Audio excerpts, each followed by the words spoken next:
नमस्कार साथियों, न्याय के इस उत्सव में आप सबका स्वागत है।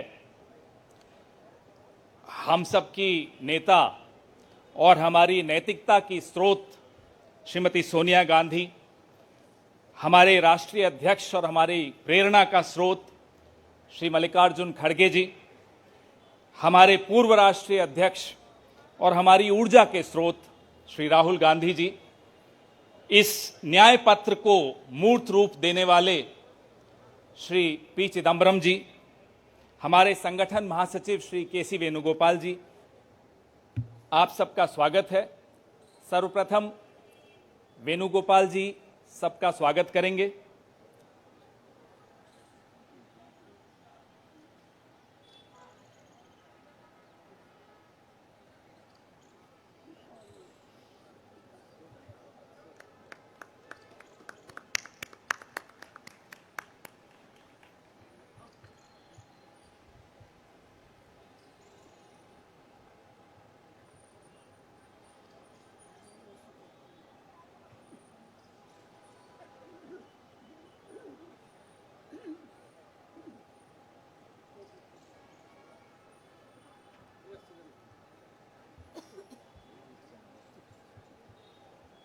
धन्यवाद वेणुगोपाल जी। साथियों, हमारे नेतृत्व के लिए और हमारी पार्टी के लिए न्याय केवल एक शब्द नहीं है। न्याय संघर्ष है, न्याय तपस्या है और न्याय हक है। सबसे पहले इस कार्यक्रम को आगे बढ़ाते हुए हम न्याय पत्र का विमोचन करेंगे, उसको जारी करेंगे। मैं माननीय कांग्रेस अध्यक्ष श्री मल्लिकार्जुन खड़गे साहब से आग्रह करूंगा कि वो न्याय पत्र को जारी करें।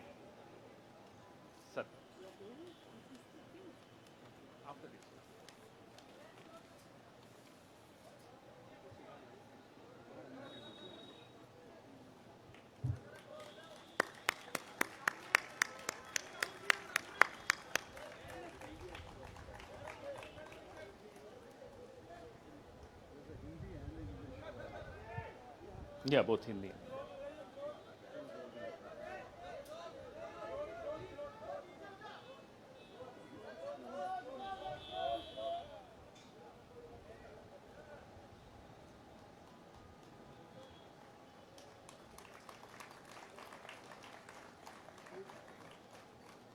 धन्यवाद। अब मैं मैनिफेस्टो कमेटी के अध्यक्ष श्री पी चिदम्बरम साहब से आग्रह करूंगा कि वो इस न्याय पत्र के विषय में कुछ इस पर प्रकाश डालें, आपसे चर्चा करें।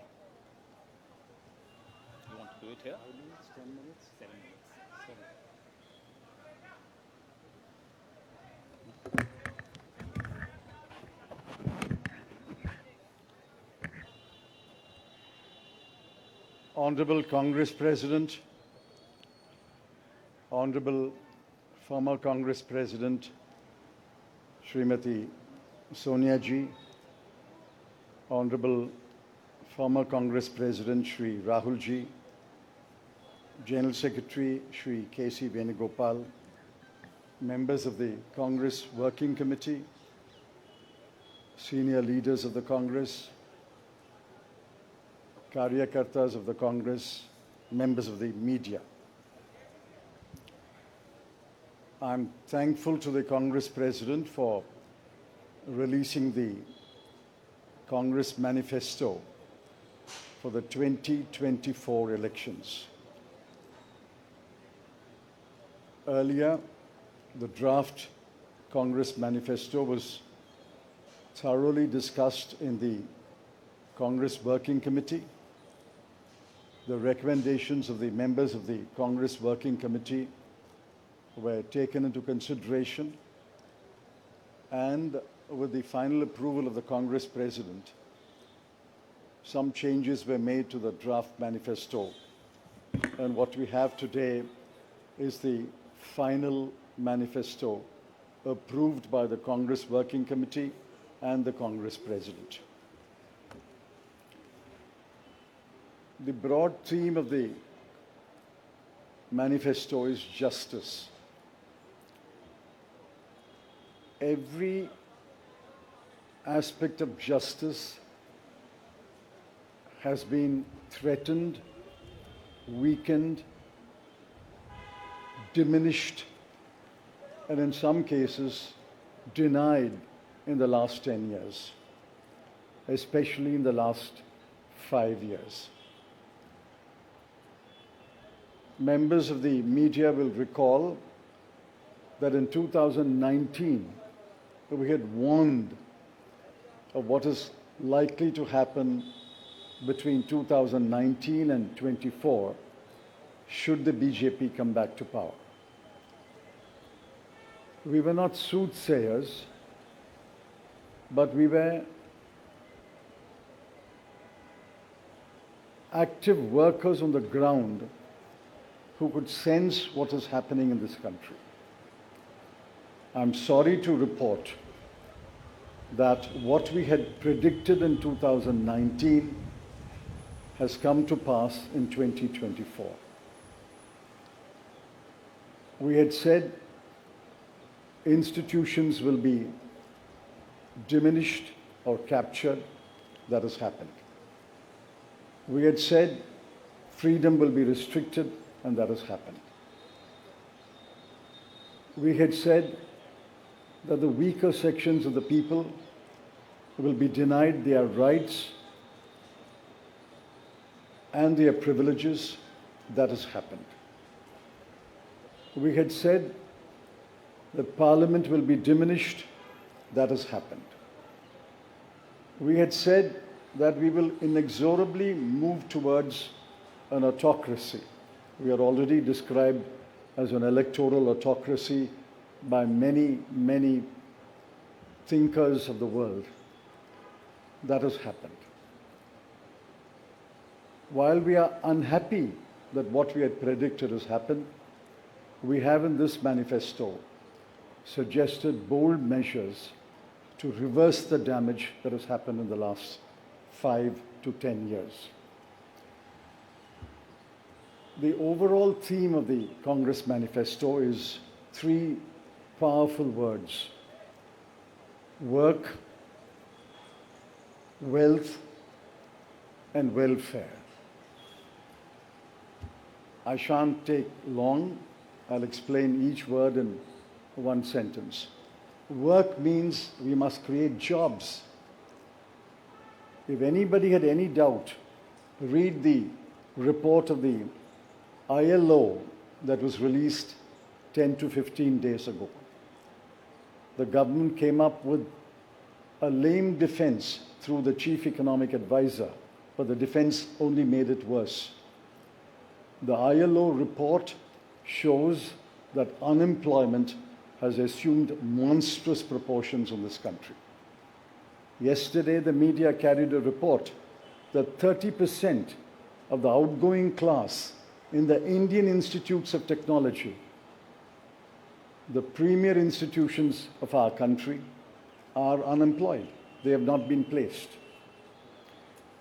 Jobs, jobs, jobs is a cry everywhere in India.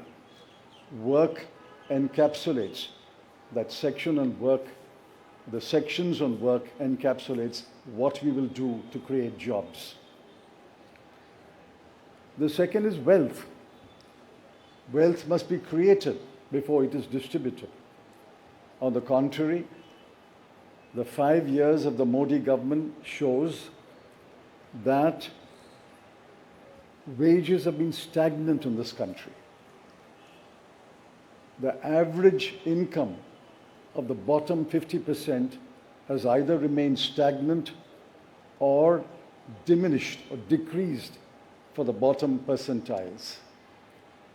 We have to create wealth, and that can only be created by growth.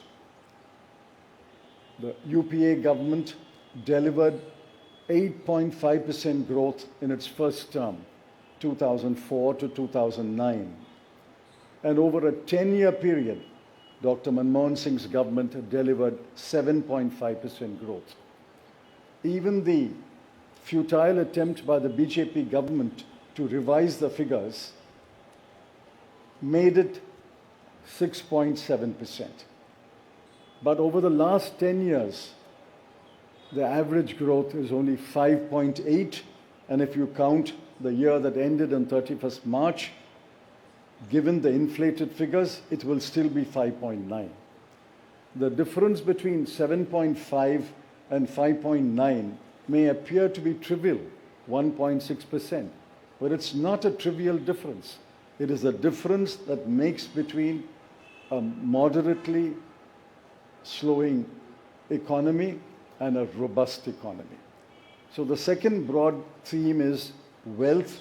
We have to create wealth, which means we must have investment, capital investment, private investment, government investment, and foreign investment.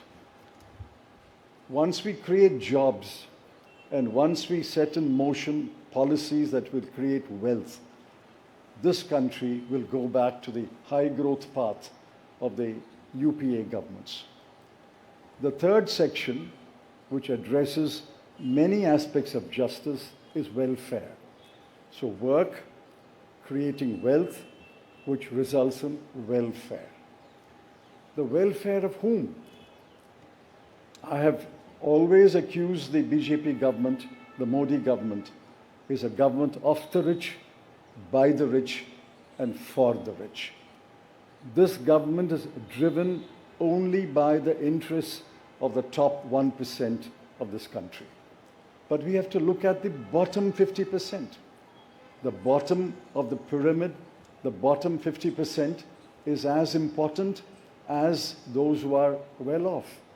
And in the bottom 50%, as we go down the ladder, the bottom 20% are extremely poor.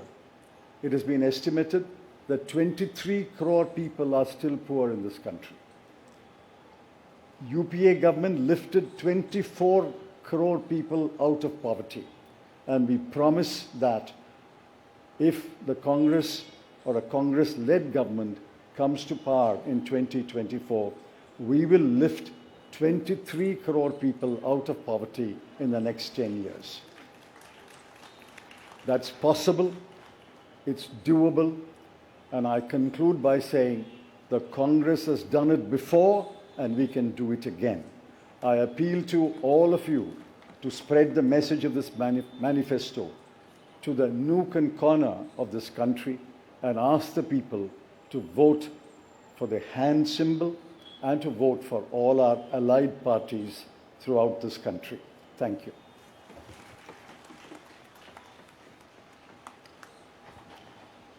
धन्यवाद चिदम्बरम साहब। मैं माननीय राष्ट्रीय अध्यक्ष श्री मल्लिकार्जुन खड़गे साहब से आग्रह करूंगा कि वो दो शब्द कहें।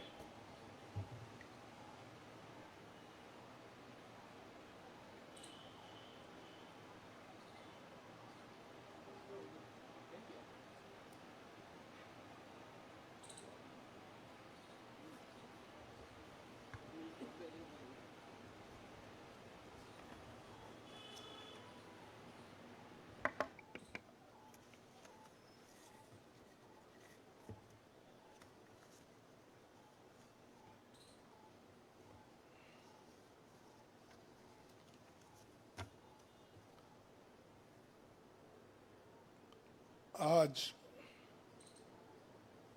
हमारे कांग्रेस चुनाव घोषणा पत्र जारी करने के मौके पर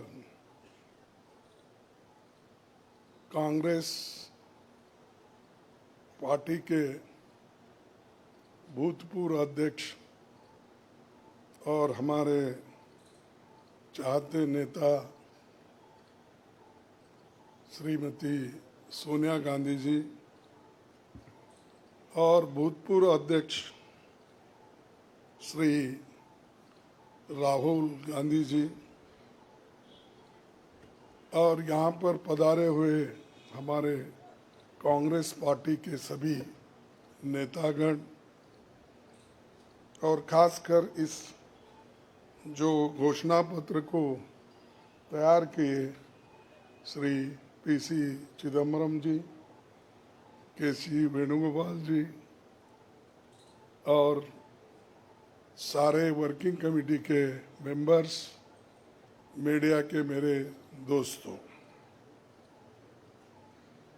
आज मुझे ये भी याद करना है कि बाबू जगजीवन राम का जन्मदिन भी है। और जो बाबू जगजीवन राम हमारे पार्टी में बहुत साल तक 1947 से लेकर 1984 तक 1984 तक वो इस पार्टी में रह के काम किए। फिर जो कुछ उनका कंट्रीब्यूशन था, ये बड़ा कंट्रीब्यूशन मिनिस्ट्री में उन्होंने किया। ऐसे दिन आज हम ये घोषणा पत्र गरीबों के लिए हम अर्पित कर रहे हैं। आज भारतीय राष्ट्रीय कांग्रेस के 2024 के लोकसभा चुनाव का घोषणा पत्र जारी किया जा रहा है। इस मौके पर मैं आप सभी का स्वागत करते हुए 22 दिसंबर 2023 को जो चिदम्बरम जी की अध्यक्षता में 16 सदस्यीय कांग्रेस मैनिफेस्टो कमेटी बनी थी और 19 मार्च को CWC ने इसे मंजूरी दी थी। व्यापक जनभागीदारी और संपर्क के बाद हमारा घोषणा पत्र बना है। इसके लिए वेबसाइट आवाज भारत की बनी, जिस पर भी काफ़ी सुझाव मिले। हमारा ये घोषणा पत्र देश के राजनीतिक इतिहास में न्याय के दस्तावेज के रूप में याद किया जाएगा। राहुल जी के नेतृत्व में चली भारत जोड़ो न्याय यात्रा में 5 पिलर्स पर ध्यान केंद्रित किया गया था। यात्रा के दौरान युवा न्याय, किसान न्याय, नारी न्याय, श्रमिक न्याय और हिस्सेदारी न्याय की घोषणा की गई थी। जहाँ कहीं भी हम गए इन न्याय की बात हमने करी थी और इसकी गारंटी भी हमने दी है। इन 5 पिलर्स में से 25 गारंटी निकलते हैं। हर 25 गारंटी ने किसी ना किसी को लाभ मिलने का इसके अंतर्गत यहाँ पर हमारे मैनिफेस्टो में भी है और इसके लिए जो हम पहले से ही करते हुए आए हैं वो भी हमने इसका उल्लेख किया है। मैं कुछ बातें आपके सामने रखना चाहता हूँ। खासकर युवा न्याय के तहत हर शिक्षित युवा की पहली नौकरी अप्रेंटिसशिप के साथ पक्की हो जाए, ऐसी एक गारंटी हम दे रहे हैं। और उसके लिए हम 1 लाख रुपए, उसके लिए हम एक अप्रेंटिसशिप कोर्स करने वालों को खर्च करेंगे और इससे ये फायदा होगा, किसी ना किसी जगह उसको पक्की नौकरी मिलेगी, क्योंकि ये स्किल डेवलपमेंट के तहत और बहुत से इंडस्ट्रीज में इनको काम मिलेगा। नारी न्याय के तहत गरीब परिवार की महिला को सालाना 1 लाख की मदद देंगे। कोई तालियां नहीं बजा रहे, क्या बात है। गरीब परिवार की महिला को सालाना 1 लाख की मदद देंगे और किसान न्याय के तहत किसानों की कर्ज माफी और MS की कानून की गारंटी भी हम देंगे। और श्रमिक न्याय, इसके तहत मनरेगा में भी 400 रुपए, ये न्यूनतम कम से कम 400 रुपए मजदूरी दिया जाएगा। हिस्सेदारी न्याय में सामाजिक आर्थिक समानता के लिए हर व्यक्ति और हर वर्ग की गिनती या जातीय जनगणना होगी, जिससे सबको फायदा हो गया, या किसी के फॉर में किसी के अगेंस्ट में ये नहीं है कि हालात को समझने के लिए ये जातीय जनगणना करेंगे, जैसा कि SC/ST की जातीय जनगणना होती है।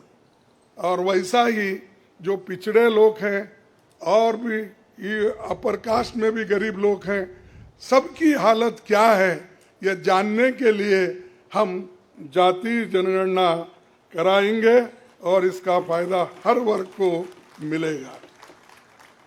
हमारे घोषणा पत्र में संवैधानिक न्याय कॉन्स्टिट्यूशनल जस्टिस खंड में लोकतंत्र बचाओ, भय से मुक्ति से लेकर मीडिया, न्यायपालिका आजादी, भ्रष्टाचार के खिलाफ मुहिम जैसे मुद्दे, कला संस्कृति जैसे विषय भी है। आर्थिक न्याय इकोनॉमिक जस्टिस खंड में आर्थिक नीतियों, बेरोजगारी, टैक्सेशन और टैक्स रिफॉर्म्स, ये सारी चीज़ें उसमें हम लाएंगे। इंडस्ट्री और इंफ्रास्ट्रक्चर पर ठोस काम हम करेंगे। राज्य न्याय जस्टिस फॉर द स्टेट्स में संघीय विकास पूर्वोत्तर भारत पर रोशनी हम डाले हैं, और जहां कहीं भी फेडरल स्ट्रक्चर को धोखा होगा, हम उस वक्त अपनी आवाज़ उनके साथ भी उठाएंगे, और जब हमारी गवर्नमेंट आएगी तो उनको बराबरी का हिस्सा देंगे, और ताकि वो पैसे के लिए तरस न हो, चाहे वो ड्रॉट हो, फ्लड हो, डिसास्टर्स हो, इसके लिए नेचुरल डिसास्टर, इन सब के लिए फेडरल गवर्नमेंट को कानून के तहत जो मदद मिलना चाहिए वो हम जरूर उनको दिलाएंगे। उसी के साथ देश की प्रतीक्षा और आंतरिक सुरक्षा के महत्व को ध्यान में रखकर रक्षा न्याय की भी खंड है, जिसमें विदेश नीति भी है।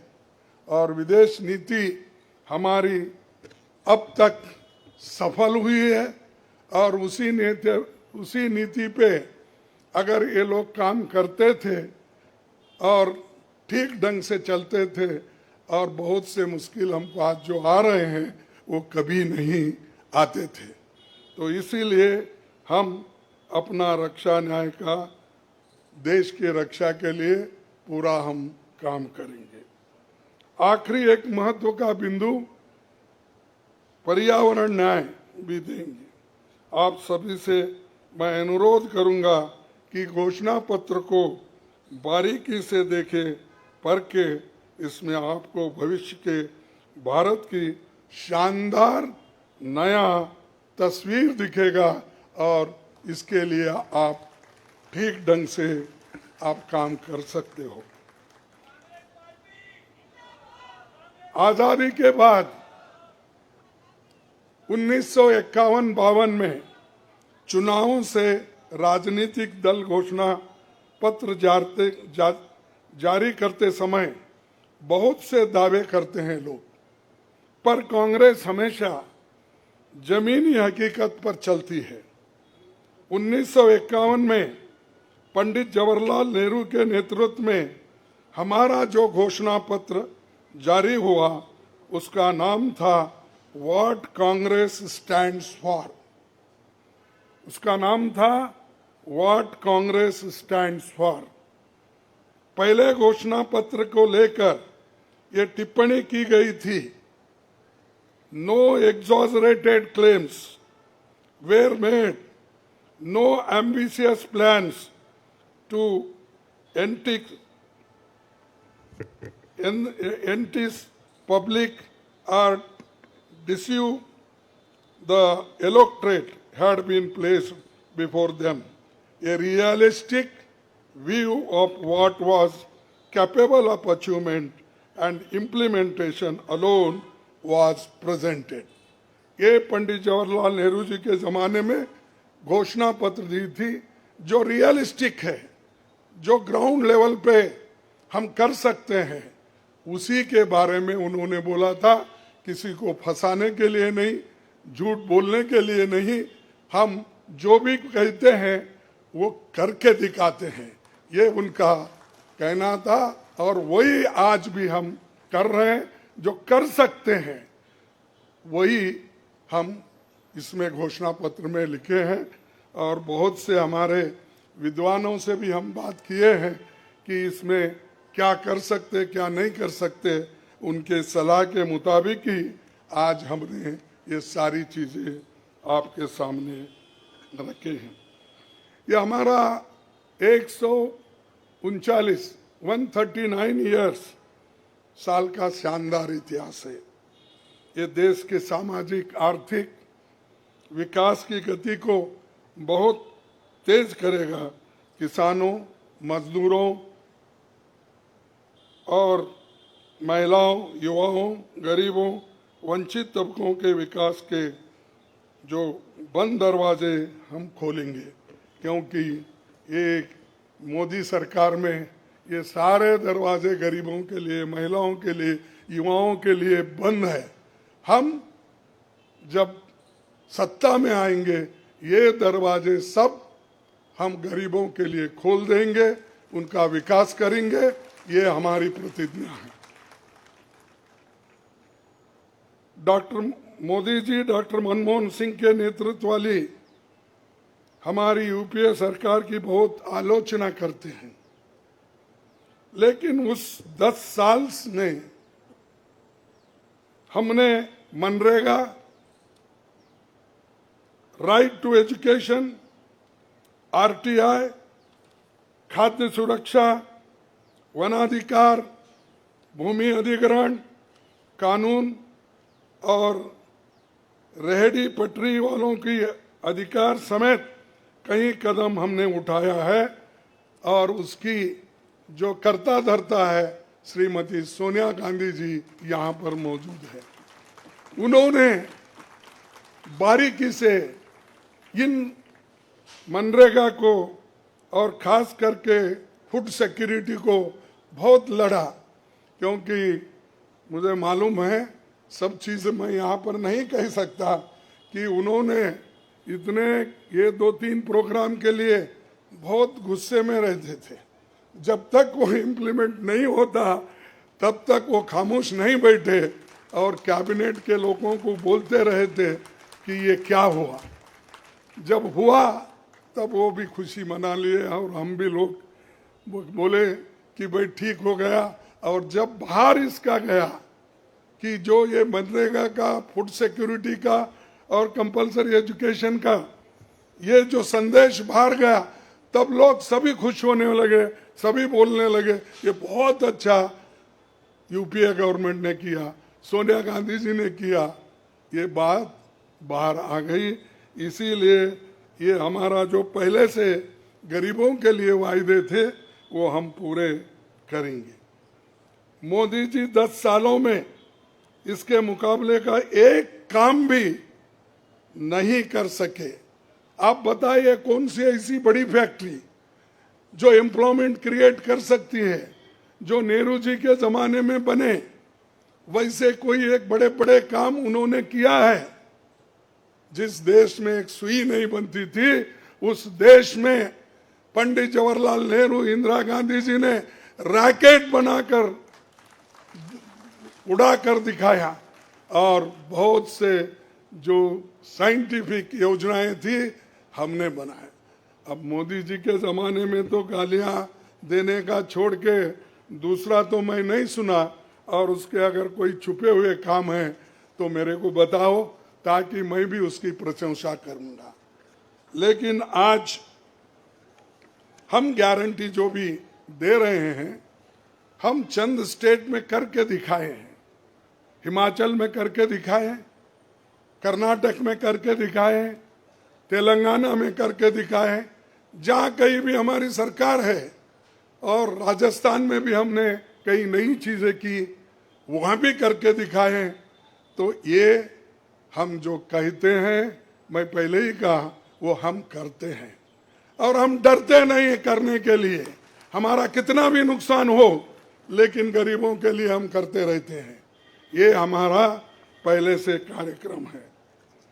और मैं चंद बातें इस मौके पर, थोड़ी देर हो गई तो क्षमा चाहता हूं, मैं चंद बातें आपके सामने रखना जरूरी समझता हूं।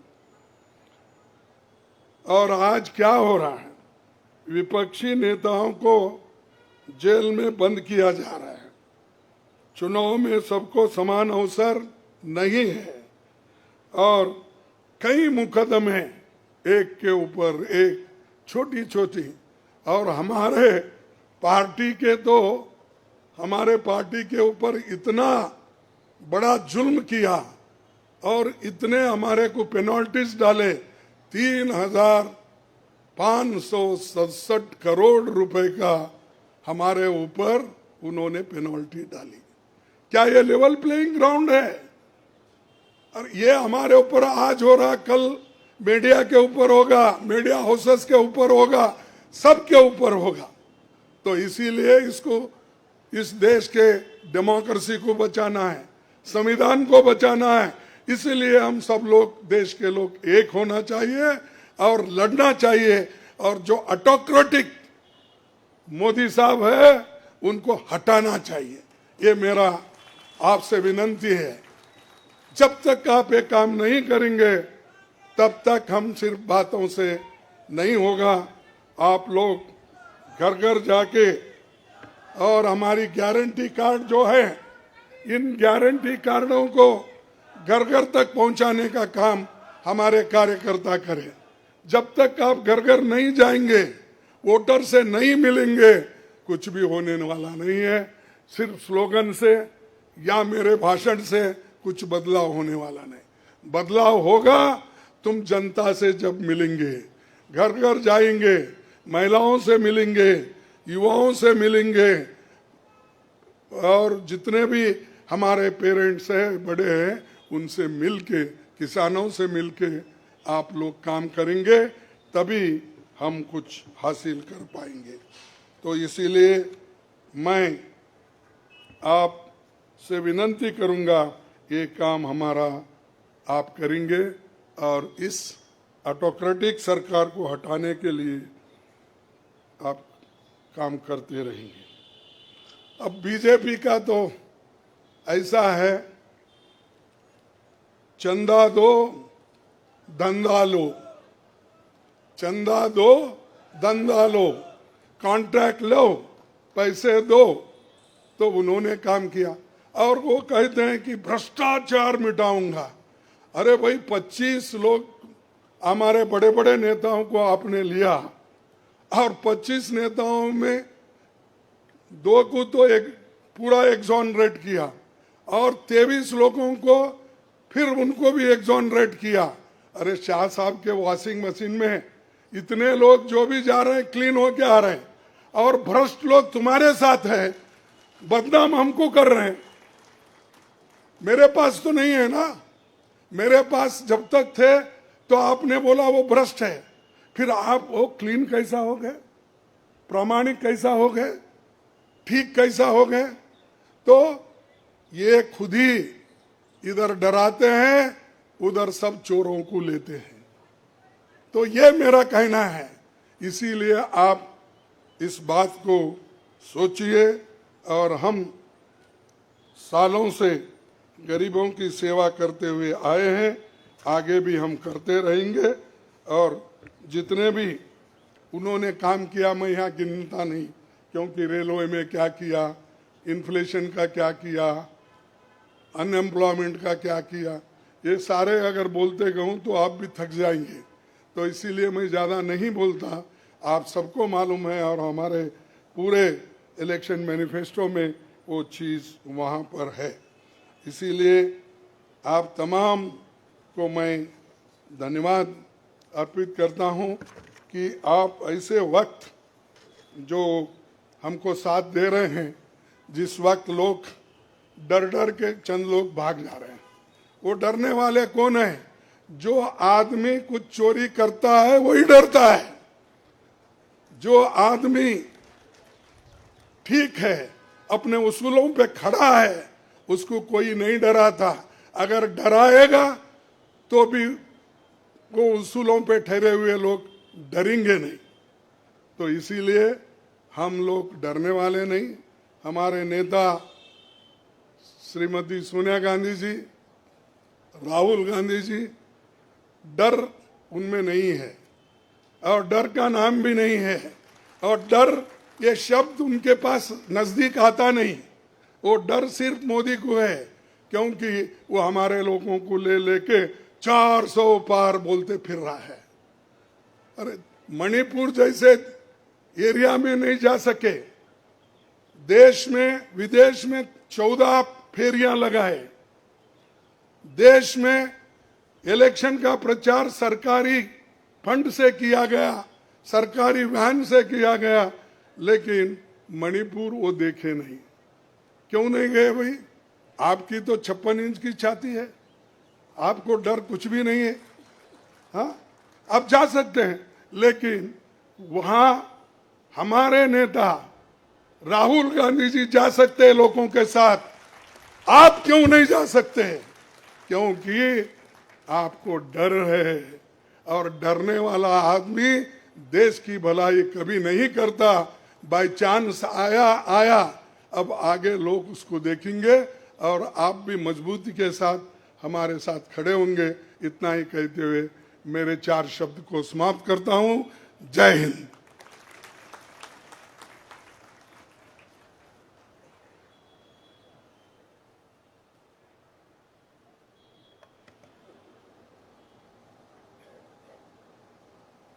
धन्यवाद खड़गे साहब। मीडिया के मित्रों, आपके मोबाइल पर सॉफ्ट कॉपी हिंदी और अंग्रेजी की हमारे न्याय पत्र की पहुंच चुकी है। कार्यक्रम के पश्चात उसकी फिजिकल कॉपी भी आपको दे दी जाएगी। कार्यक्रम को आगे बढ़ाते हुए अब 10 मिनट आपके सवाल जवाब होंगे और इसमें अनुशासन रखिएगा।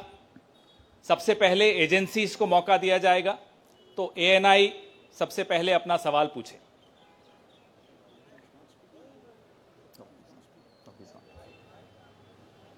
माइक दे दीजिएगा मीडिया के साथियों को।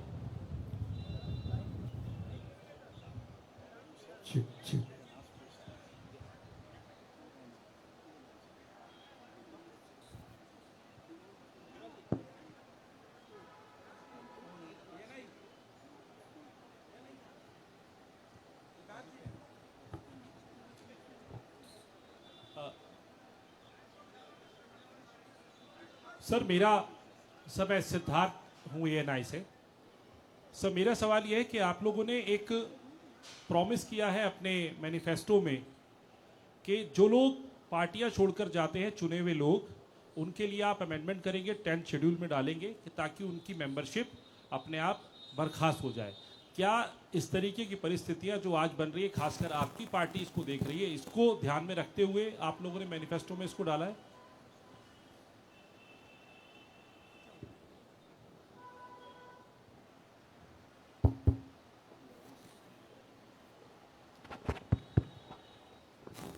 You are asking about the anti-defection law, which is now in the 10th schedule. Over the years, political parties, especially defectors, have exposed the limitations of the 10th schedule. So the 10th schedule has to be amended. Check. What is he saying? The 10th schedule is to be amended. Our position is that moment a defection takes place, he should be instantly disqualified.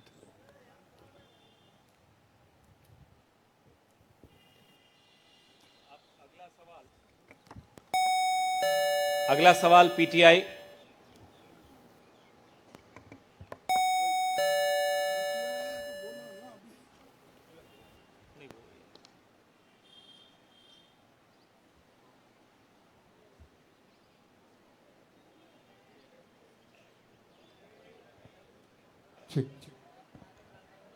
Sir, the focus of the manifesto is on the 25 guarantees that the Congress has already announced. So will this election be a fight between Congress's guarantees and Modi ki guarantee?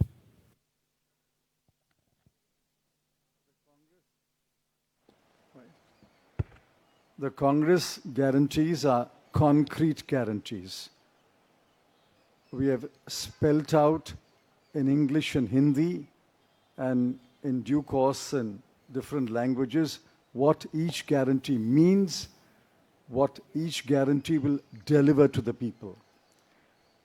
Mr. Modi's guarantees are only in order to ensure that he is guaranteed a third-term job.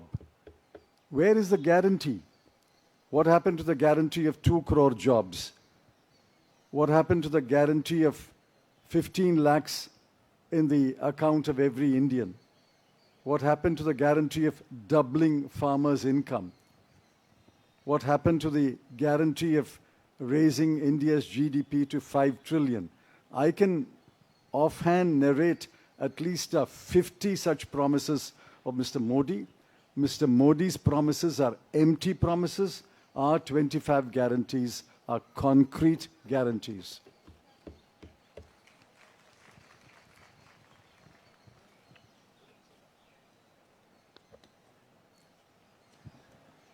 Good afternoon. I agree with what Mr. Chidambaram ji said. But this election is about those who are trying to destroy the Constitution and destroy democracy in this country versus those who are trying to protect the Constitution and protect democracy in this country.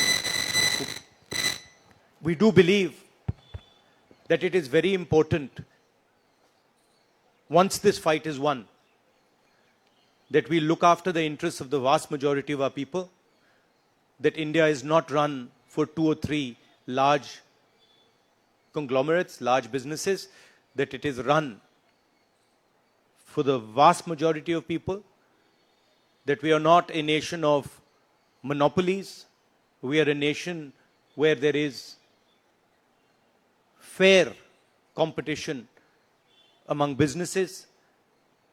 So I think it's important to understand that this election is a fundamentally different election. I don't think democracy has been as much at risk, the Constitution has been as much at risk as it is today. In Hindi, sir. ये जो चिदम्बरम जी ने कहा उससे मैं सहमत हूं, मगर ये जो चुनाव है ये लोकतंत्र को और संविधान को बचाने का चुनाव है। एक तरफ एनडीए नरेंद्र मोदी जी जो कॉन्स्टिट्यूशन पर आक्रमण कर रहे हैं, लोकतंत्र पर आक्रमण कर रहे हैं, इंस्टीट्यूशंस को कैप्चर कर रहे हैं, और दूसरी तरफ इंडिया अलायंस जो कॉन्स्टिट्यूशन की रक्षा करता है, लोकतंत्र की रक्षा करता है। तो ये चुनाव इन दोनों फोर्सेस के बीच में है।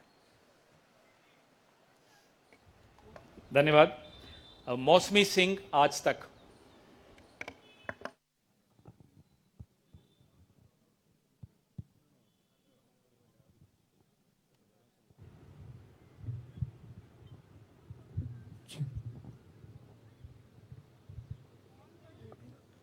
Rahul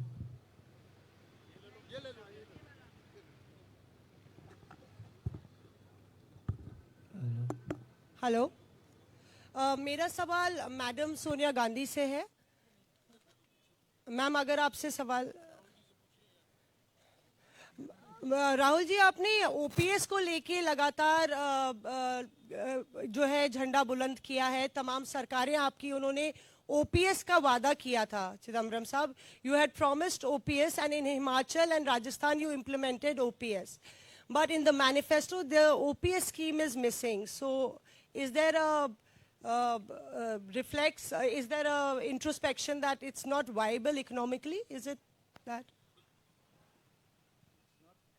It's not missing as such. It's very much on our minds.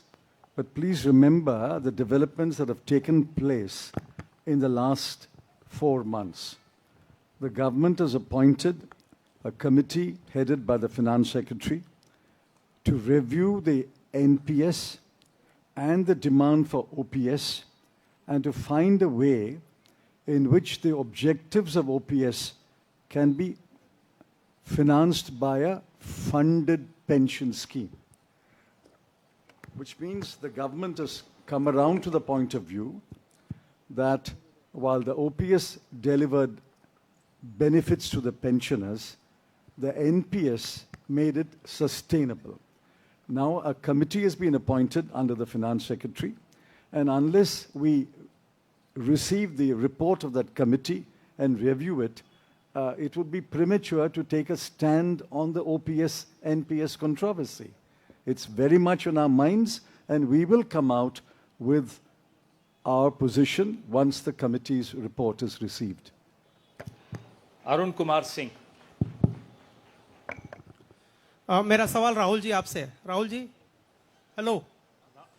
Rahul ji, सीधे सीधे इधर, फ्रंट। सवाल आपसे यह है कि 2014 में जैसे ही मोदी सरकार आई थी, आपने एक बयान दिया था और आपने ये कहा था कि देखते जाइए धीरे धीरे कॉन्स्टिट्यूशनल इंस्टीट्यूशंस जितने भी हैं देश पे, उस पे आरएसएस और बीजेपी का कब्जा हो जाएगा। अब आप ये कह रहे हैं कि हो चुका है और आप कह रहे हैं कि हम कानून भी लाएंगे। क्या आपको ऐसा नहीं लगता राहुल जी कि ये जब आप करेंगे तब बीजेपी आपके ऊपर ये आरोप लगाएगी कि चूंकि केसेस जो है या पूछताछ विपक्ष के नेताओं से ज्यादा हुई, इसलिए ये प्रतिक्रिया में लाया गया रिएक्शनरी लॉज अमेंडमेंट होंगे ये?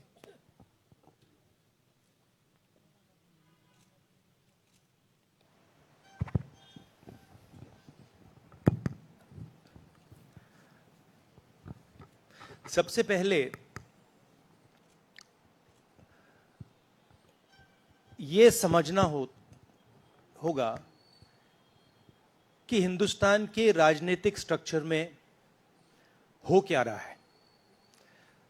आरएसएस ने और बीजेपी ने और खासतौर से नरेंद्र मोदी जी ने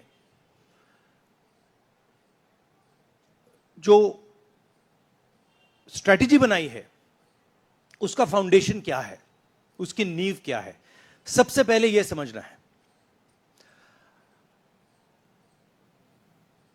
नरेंद्र मोदी जी ने जैसे अदानी जी की मोनोपोली है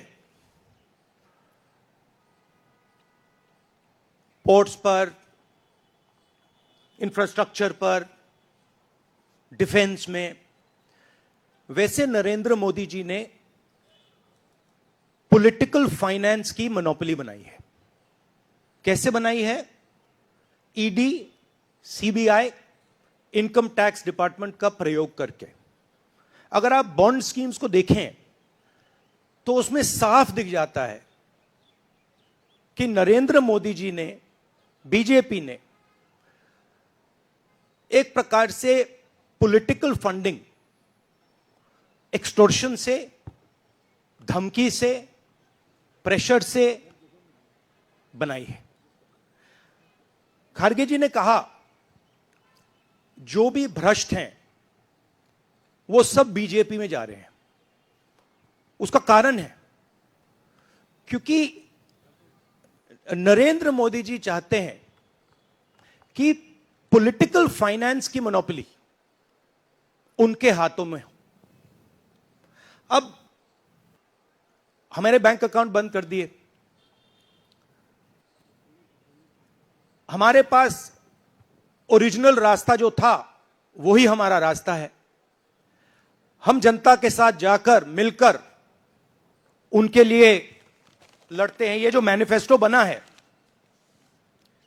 ये मैनिफेस्टो कांग्रेस पार्टी ने नहीं बनाया है। ये मैनिफेस्टो हिंदुस्तान की जनता ने बनाया है। हमने सिर्फ इसको लिखा है, ठीक है। और हमने सिर्फ इसको लिखा है। जो किसानों ने हमें बताया, खारगे जी को बताया, मुझे बताया, बाकी नेताओं को बताया, वो हमने लिखा है। चाहे वो रोजगार की बात हो, चाहे वो कॉन्ट्रैक्ट लेबर की बात हो, हजारों लोगों से बात करके हमने ये हिंदुस्तान की आवाज है, ये लिखी है।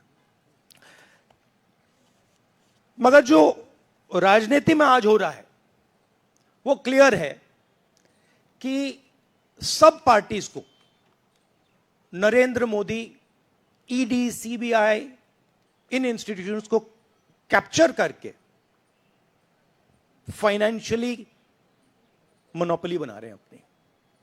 और चुनाव के बाद रियलिटी है कि ये जो फाइनेंशियल मोनोपोली बड़ी इंटरेस्टिंग चीज है, क्योंकि सारा इंफॉर्मेशन, सारा का सारा इंफॉर्मेशन, किससे एक्सटॉर्शन किया है, किसको कॉन्ट्रैक्ट दिया है, कॉन्ट्रैक्ट देने के बाद उसने कितना पैसा दिया है, वो पूरी ब्लूप्रिंट, पूरी की पूरी ब्लूप्रिंट इलेक्टोरल बॉन्ड्स में लिखी हुई है।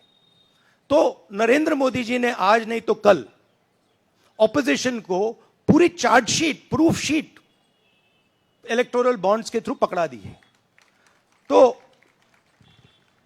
इसीलिए थोड़ा टेरर हो रहा है उनको, इसीलिए नंबर निकला है 400 पार।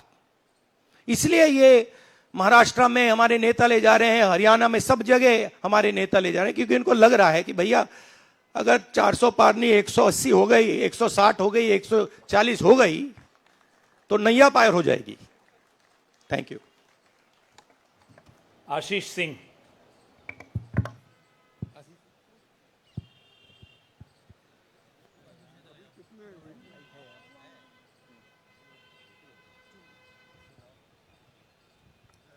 राहुल जी, लास्ट टाइम पिछले लोकसभा चुनाव में राहुल जी आपने मुझे याद है कहा था, you were convinced that time कि मोदी जी जा रहे हैं, मोदी जी का वक्त खत्म हो गया है। ऐसा हुआ नहीं, होता है राजनीति में। इस दफा नरेंद्र मोदी को आप कितनी बड़ी राजनीतिक चुनौती मानते हैं सर 2024 के चुनाव में? देखिए, 2019 में ये शुरू हुआ, आज ये एक तरह पीक पे पहुंच गया है। हिंदुस्तान के सारे इंस्टीट्यूशंस उनके हाथ में हैं, पॉलिटिकल फाइनेंस की मोनोपोली उनके हाथ में है। CBI, ED, income tax, EC, ये सारे के सारे बीजेपी के हाथ में है, बीजेपी के कंट्रोल में है। तो जैसे मैंने अपने भाषण में कहा, cricket match is a rigged match. Cricket match is not a fair match. उसमें चाहे सोशल मीडिया की बात करें, आप हमारे नेताओं के, ऑपोजिशन नेताओं के सोशल मीडिया देख लीजिए, मेरा यूट्यूब देख लीजिए, मेरा फेस टाइम देख लीजिए, फेसबुक देख लीजिए, इंस्टाग्राम देख लीजिए, तो ये सारा का सारा स्ट्रक्चर कंट्रोल्ड है, रिग्ड है। इसलिए बहुत जरूरी है कि जनता इस बात को समझे कि ये नॉर्मल चुनाव नहीं है, ये लोकतंत्र को बचाने का, संविधान को बचाने का चुनाव है, और इसको लड़ना और जीतना बहुत जरूरी है। ये चुनाव 2-3%, 5% और बाकी हिंदुस्तान के बीच में चुनाव है। और जो बाकी हिंदुस्तान चाहता है वो इस मैनिफेस्टो में है, और जो 2% चाहता है, जो अदानी जी चाहते हैं, वो आप उनका मैनिफेस्टो देख लीजिए, आपको पता लग जाएगा। उसमें उनकी रिक्वेस्ट लिस्ट पूरी की पूरी आपको मिल जाएगी। Thank you. आखिरी सवाल कुमार विक्रांत सिंह।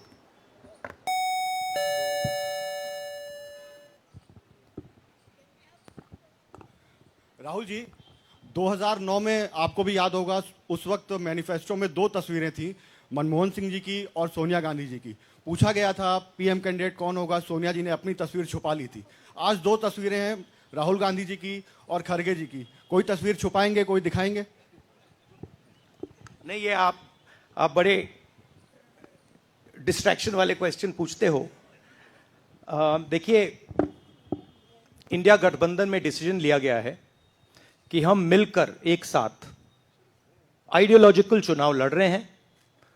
चुनाव जीतने के बाद लीडर कौन होगा, प्राइम मिनिस्टर कौन होगा, वो पूरा का पूरा जो कोलिशन है वो मिलकर डिसाइड करेगा। Thank you. धन्यवाद।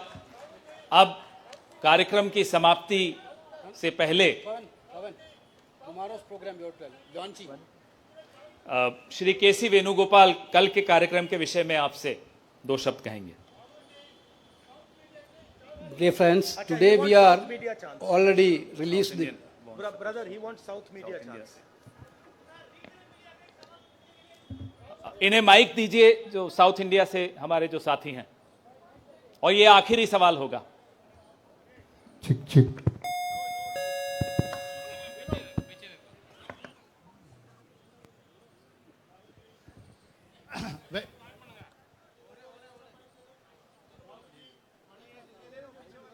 Vanakkam. South India's mic is not on, brother. But you have a very strong voice. You can speak without the mic. Sir, Vanakkam. Vanakkam. Venkatraman from Dinamalar from Tamil Nadu. Advance congratulations to the Congress party, because due to this serious campaign by the DMK party and Congress leaders, you are going to get 10 out of 10 seats from Tamil Nadu in the forthcoming parliament election. Do you think the same trend will you expect from the across the country? Well, you know, I'm not a soothsayer. Unlike many political commentators, I can't predict the future. But what I'm confident of is that this is a much closer election than is being propagated by the media.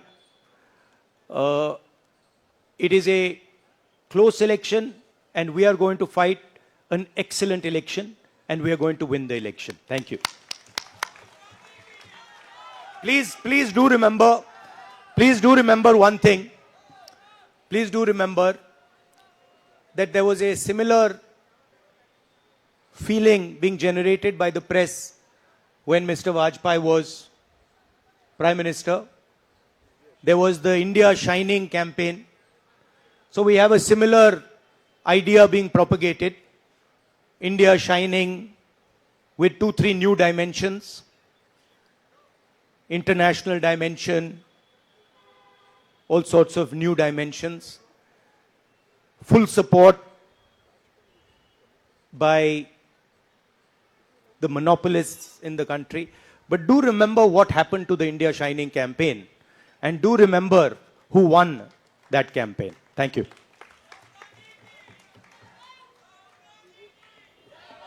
Dear friends, today already we released the Congress Manifesto of 2024.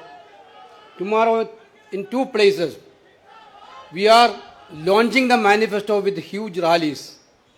One is in Jaipur.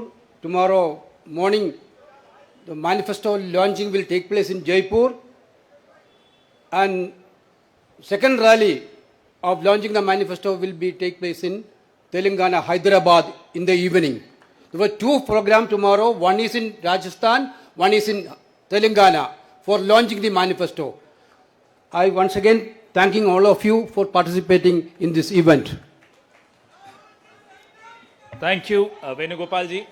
अब सेवा दल के साथियों से आग्रह है कि वो राष्ट्रगान शुरू करें।